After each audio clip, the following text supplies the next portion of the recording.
आपका स्वागत है और अब वक्त है आपका विधायक का। और आपका विधायक में आज हमारे साथ मौजूद हैं इसराना से कांग्रेस के विधायक बलबीर सिंह वाल्मीकि जी। बलबीर सिंह वाल्मीकि जी, बहुत स्वागत है आपका हर खबर पर।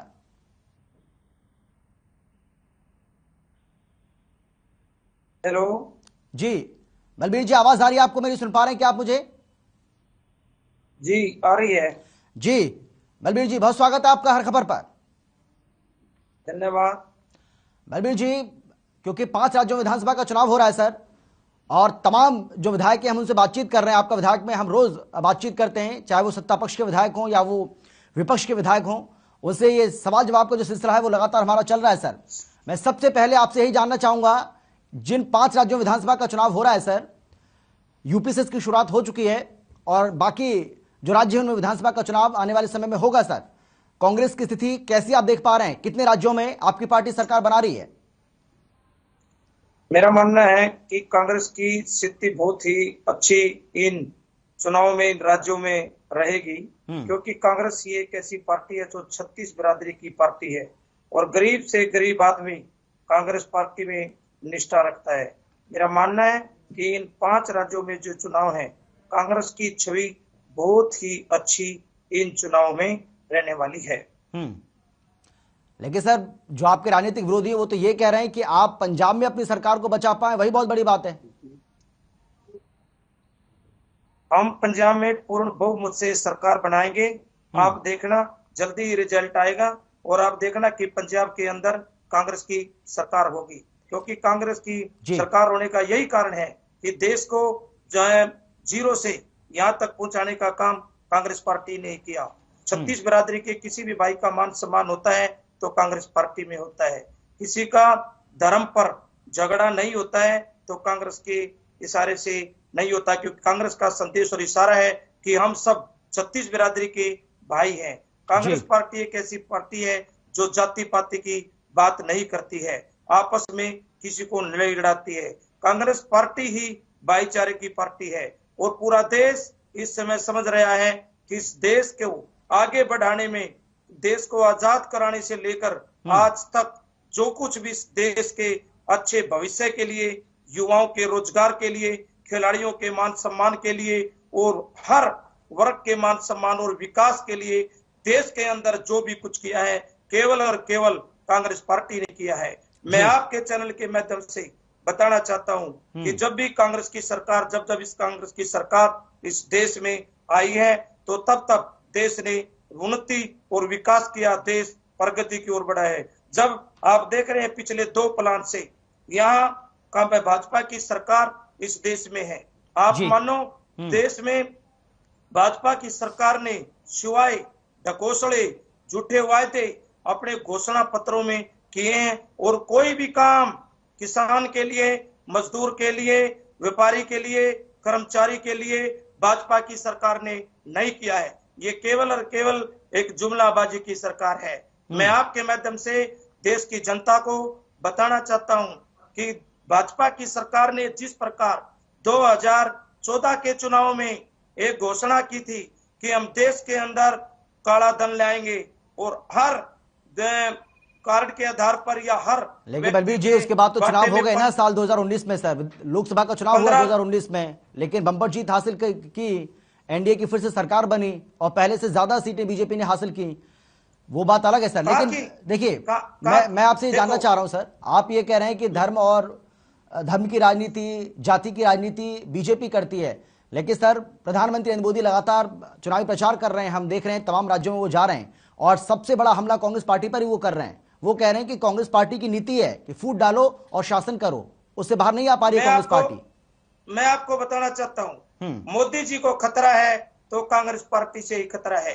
तो कांग्रेस पार्टी के नेता ही ये लोगों के सामने रखते हैं कि मोदी जी ने, भाजपा के नेताओं ने किस प्रकार लोगों को भ्रम में रखने का काम किया। भाजपा सरकार ने घोषणा की कि काला धन विदेशों से लाएंगे, हर भारतवासी के हिस्से में 15 लाख रुपए आएंगे। क्या 15 लाख रुपए आए?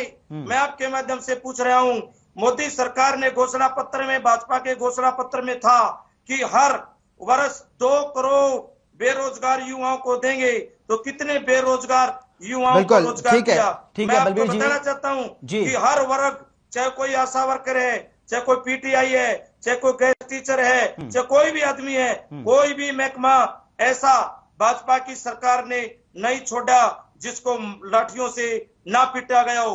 देश के सामने पूरा देश देख रहा था, हर वर्ग देख रहा था, किसान की कितनी दुर्गति, किसान का कितना अपमान बलबीर जी, इन्होंने बलबीर किया। जी एक बात मुझे 700 बताइए, आप के अच्छा ज्यादा। बोलते हैं बलबीर जी, आप अच्छा बोलते हैं, क्या पार्टी ने आपकी ड्यूटी लगाई है इन 5 राज्यों में से? कहीं पर आप गए हैं चुनाव प्रचार के लिए कांग्रेस पार्टी के?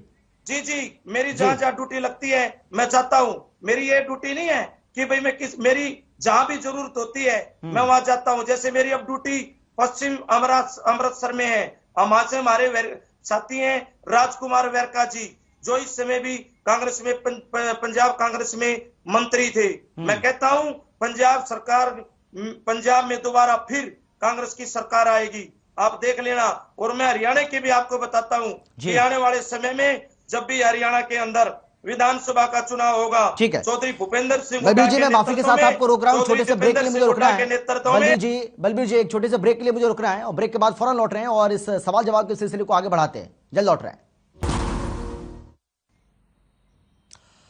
ब्रेक के बाद एक बार फिर से आपका स्वागत है। बलबीर सिंह वाल्मीकि जी लगातार हमारे साथ बने हुए हैं, जो कि इसराना से कांग्रेस के विधायक हैं।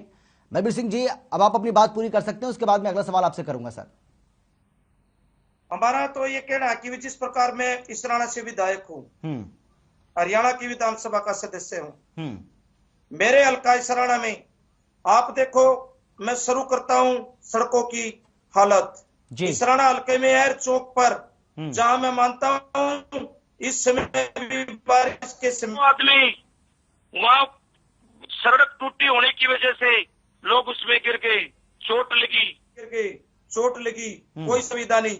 मैंने अधिकारियों से भी प्रार्थना की, लिखकर भी दिया, परंतु आज तक कुछ नहीं हुआ। मैं दूसरी तरफ आपको लेकर चलता हूं कि हमारा जो पानीपत के अंदर जस्टल रोड से जो ये लाल बत्ती से सफीदल की तरफ सड़क जाती है, पूरी सड़क टूटी पड़ी है, एक्सीडेंट होते हैं जो मात्र 5 मिनट का रास्ता है 1 घंटे में भी कवर नहीं होता है, बुरी हालत है। मेरे हल्के में आप देखो कि बोली फाटक से लेकर दीपेंद्री फाटक से लेकर गांव बोली तक सड़क की बुरी हालत है, कोई भी सुधार नहीं है। लगभग मैं देख रहा हूं जब से भाजपा की सरकार यहाँ है, बार बार प्रार्थना करने के बाद भी, निवेदन करने के बाद भी, मांग करने के बाद भी नहीं काम चला है। मेरे हल्का इसराना में ना तो बस स्टैंड है, ना तहसील की बिल्डिंग पूरी तरह से ठीक है, बिल्कुल जर्जर हालत में है, ना ब्लॉक की बिल्डिंग है। ठीक इसी प्रकार मतलोडा ब्लॉक में जो मेरे विधानसभा क्षेत्र इसराना में आता है, वहाँ बस स्टैंड नहीं है, मेन अड्डे पर शौचालय नहीं है, लड़कियां, औरतें, बूढ़े बुजुर्ग वहाँ बाथरूम करने के लिए परेशान रहते हैं। ठीक है बलबीर जी, आपने इतनी सारी खामियां बता दी हैं जी। बलबीर जी, आवाज आ रही है आपको मेरी? बलबीर जी, आपने इतनी सारी खामियां बता दी हैं, अपने विधानसभा इलाके की इतनी सारी कमियां आप बता रहे हैं सर। देखिए, क्योंकि आप जनप्रतिनिधि हैं तो आपकी जिम्मेदारी बनती है सर, लेकिन आप क्योंकि विपक्ष के नेता हैं, सरकार गठबंधन की है, यहाँ पर बीजेपी जेजेपी मिलकर सरकार चला रहे हैं, आप कांग्रेस पार्टी से ताल्लुक रखते हैं, तो क्या सरकार का सहयोग आपको नहीं मिल रहा है? क्या आप ये कहना चाह रहे हैं? जी, मैं बिल्कुल उनसे कहना चाहता हूं कि सरकार का सहयोग हमें नहीं है। सरकार मेरे हल्के में भी मैं ठोक कर कहता हूं विपक्ष के एमएलए के साथ अनदेखी करती है। मैंने विधानसभा में मिल रहा होगा ना सर आपको? बलबीर जी, एमएलए फंड तो मिल रहा होगा ना आपको? नहीं, मुख्यमंत्री जी ने घोषणा की थी 5-5 करोड़ रुपए हर विधायक को देंगे, परंतु इन्होंने 2.2 करोड़ रुपए भी दिए और उनका भी आज तक काम चालू नहीं किया, जिससे इस पिछले हफ्ते में हमने लगभग 15 विधायकों ने कमेटी के माध्यम से शिकायत की है कि भाई वो पैसे जो दिए गए आपने आज तक नहीं लगाए। मैं कहता चाहता हूं कि पूर्ण रूप से ये जो भाजपा गठबंधन और जसपा गठबंधन की सरकार है, ये लोगों का विकास करना नहीं चाहती है, ये लोगों को काम करना नहीं चाहती है, ये लोगों का हरियाणा के विकास में इनका कोई ध्यान नहीं है। जिस प्रकार आप थोड़ी देर पहले बोल रहे थे कि कमीशन, आप लोगों की बात सुनो, आप लोगों क्या आरोप लगाते हैं, और जो भी विधानसभा के अंदर हम मांग उठाते हैं, हमारी मांग को पूरा नहीं किया जाता है, तो ये सरेआम हमारा मानना है। लेकिन आपके यहाँ पर सर आपने तो बहुत सारी कमियां गिनाई दी सर, आपने बहुत सारी कमियां गिना दी, लेकिन वहां के लोगों से बातचीत जब हम करते हैं, आपके हल्के के लोगों से, आपके जो विधानसभा के लोग हैं, जब उनसे हम बात करते हैं तो वो बताते हैं कि एक तो जो सबसे बड़ी समस्या है वहां पर पीने के पानी की समस्या बहुत ज्यादा है, और बारिश के दिनों में जल जमाव वहां पर हो जाता है, जल भराव हो जाता है, वाटर लॉगिंग से बहुत ज्यादा परेशान है लोग। एक और समस्या वहां की बताते हैं कि इसराना बस स्टैंड की जो हालत है वो बहुत ज्यादा जर्जर है सर, वहां पर मूलभूत सुविधाएं भी यात्रियों को नहीं मिल पा रही हैं। एक जो बड़ी समस्या ये बताते हैं कि एसडीएम ऑफिस के लिए उनको पानीपत जाना पड़ता है, वो चाहते हैं कि इसराना में एसडीएम ऑफिस हो। तो इन सब के लिए भी कुछ किया है आपने? नहीं किया या कोशिश कर रहे हैं? यहाँ भी सहयोग नहीं मिल रहा है। मैं बताना चाहता हूं, मैंने विधानसभा में ये भी बात रखी, लिखकर भी दी मैंने कि भाई हमारा जो डिस्ट्रिक्ट है पानीपत है, वहां से लोगों को दूर आना जाना पड़ता है, लोकल एरिया है। और जैसे आपने इसराना बस स्टैंड की बात की, इसराना बस स्टैंड तो बिल्कुल ही बंद है, कोई भी व्हीकल यहाँ नहीं आता है। ये भी प्रश्न मैंने लगाया था और मैं ये भी मांग करता था कि आप कम से कम जो मतलोडा और इसराना के एसडीएम लगते हैं, उन्हें मतलोडा और इसराना का कम से कम हफ्ता में 2 दिन निश्चित कर दो। इसी प्रकार डीएसपी जो बैठते हैं, मैं कहता हूं भाई इसराना की हल्का को पानीपत दूर पड़ता है, आप दोनों जगह ब्लॉक मतलोडा ब्लॉक इसराना में 2-2 दिन डीएसपी को बैठाने का समय निश्चित कर दे। परंतु ये सरकार कुछ नहीं करी। हरियाणा के माननीय मुख्यमंत्री ने इस समय विधानसभा में, पिछली बार विधानसभा में, तीसरी बार विधानसभा के सत्र में ये कहा था, 2 मंत्रियों ने भी ये कहा था कि आपका मार्च तक इसराना का बस स्टैंड, इसराना की तहसील, इसराना का बीडीओ ऑफिस, ठीक इसी प्रकार मतलोडा का बस स्टैंड, मतलोडा की तहसील, मतलोडा का ब्लॉक नया बनाकर आपको मार्च तक देंगे। मैंने दिसंबर के पिछले इस वर्ष दिसंबर था, जो पिछला दिसंबर था 21 में, मैंने उसमें भी बात रखी कि आपने जब तक किसी इमारत को बनाने के लिए एक ईंट भी, तो आप इसको देखिए बलबीर जी एक बात तो बता दीजिए, आपने खुद ही बताया कि भाई आपको जो एमएलए फंड मिला है उसमें 2 करोड़ रुपए तो आपको मिल ही चुके हैं, तो वो 2 करोड़ कहीं पे लगाया है आपने? वो तो बता दीजिए। नहीं, मैं बता रहा हूँ जी कि हमारे 2 करोड़ रुपये, लगभग 2 करोड़ जो मुझे मिले, उसमें से सरकार ने पॉलिसी एक नियम बना रखे है कि 5 लाख से जितनी कम राशि होगी, 5 लाख से कम की जो राशि होगी उसे बीडीओ ऑफिस लगाएगा। और सरकार ने एक स्कीम बना रखी है, 5 लाख से जो भी राशि ज्यादा होगी उसका टेंडर होगा। तो टेंडर सरकार ने करना है। मैं मानता हूं, मैं 10 महीने 1 वर्ष से हम सभी विधायक, तमाम कांग्रेस के विधायक बार बार सरकार से अनुरोध करते हैं कि टेंडर लगाओ, परंतु सरकार ने आज तक टेंडर नहीं लगाए। मैं कहना चाहता हूं, सरकार की नीति अगर साफ थी तो जब राशि दी गई टेंडर क्यों नहीं लगाए? क्यों नहीं लगाए? 5 करोड़ के बिल्कुल बलबीर जी, क्योंकि समय की कमी है मेरे पास, समय बहुत कम है मेरे पास। 1 मिनट जी बोलिए जल्दी से बात कहता हूँ। बोलिए। जब सरकार ने हमें 5 करोड़ रुपए के एस्टीमेट हमारे से बनवाए गए, सरकार के अधिकारियों ने वो बनवाया एस्टीमेट, डीसी को फाइल दे दी। डीसी साहब को फाइल देने के बाद सरकार की जिम्मेवारी बनती है उन कामों को लागू करे। हमारी 3 करोड़ रुपये नहीं दिए, लगभग 3.25 करोड़। हमने ये भी विधानसभा में प्रश्न लगाया कि जब एस्टीमेट सरकार के अधिकारियों द्वारा कानून और नियम के द्वारा बनाए गए और आपने ये राशि नहीं दी, तो आपने विधायकों को चिट्ठी क्यों नहीं दी कि ये एस्टीमेट ठीक नहीं बने? परंतु सरकार की नीति ठीक नहीं थी, इसलिए हमें नीति ठीक ना होने की वजह से, बलबीर सिंह जी आपका धन्यवाद, आपका मुझसे बातचीत करने के लिए। मेरे पास समय की कमी है, माफी के साथ आपको एक बार फिर से मैं रोक रहा हूं सर।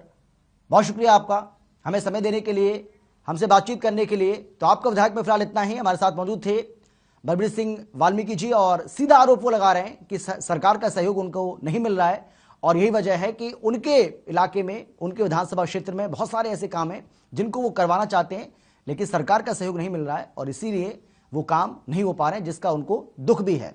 हालांकि ये कोई पहले विधायक नहीं है, कांग्रेस के एक और विधायक कल हमारे साथ मौजूद थे और वो भी कुछ ऐसा ही आरोप लगा रहे थे। फिलहाल इतना ही, छोटे से ब्रेक के बाद फौरन लौट रहे हैं। आप देखते रहिए हर खबर।